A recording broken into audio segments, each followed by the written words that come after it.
काम किया है काम करेंगे, जन जन का सम्मान करेंगे। भाइयों और बहनों, ग्राम पंचायत मोहम्मदपुर सिरियारी से प्रधान पद के प्रत्याशी शिव अचल सिंह उर्फ कप्तान सिंह जी को भारी मतों से विजयी बनाएं और अपने क्षेत्र का ग्राम प्रधान बनाएं। कप्तान सिंह जिंदाबाद जिंदाबाद जिंदाबाद। सुनई भैया बाबू आपकी जिता दी, गाँव के अपने प्रधान बना दी। सुनई भैया बाबू आपकी जिता दी, गाँव के अपने प्रधान बना दी। शिव अचल सिंह कप्तान है प्रत्याशी, चर्चा करे इनके पूरा ग्रामवासी। अपने गाँव के गरिमा बढ़ा दी, सुनई भैया बाबू आपकी जिता दी, गाँव के अपने प्रधान बना दी। सुनई भैया बाबू आपकी जिता दी, गाँव के अपने प्रधान बना दी। जब आप सभी का होगा साथ, तभी तो होगा क्षेत्र का सर्वांगीण विकास।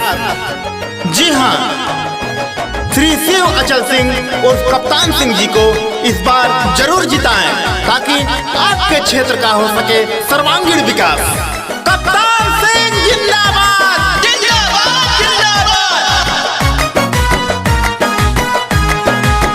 कर्मठशील ईमानदार प्रत्याशी, सरल स्वभाव बाटे सुख दुख के साथी।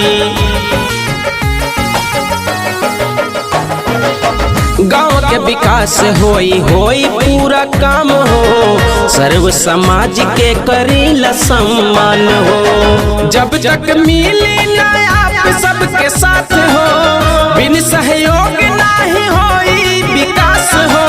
सोच विचारी अब की कृपा दिखा दी, सुनई भैया बाबू आपकी जिता दी, गाँव के अपने प्रधान बना दी। सुनई भैया बाबू आपकी जिता दी, कप्तान सिंह के प्रधान बना दी।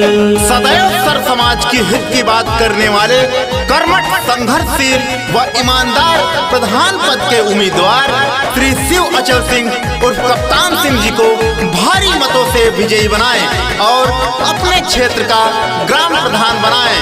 शिव अचल सिंह जिंदाबाद जिंदाबाद जिंदाबाद। कप्तान सिंह जिंदाबाद जिंदाबाद जिंदाबाद। वृद्धा पेंशन आवास दिलवई है, नाली खड़ंज हैंड पंप लगवई है।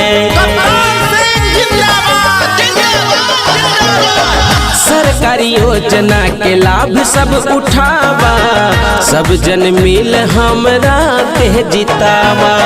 हाथ जोड़ सबसे करीला निहोरा, माई बहनिया से ही है बानी होरा।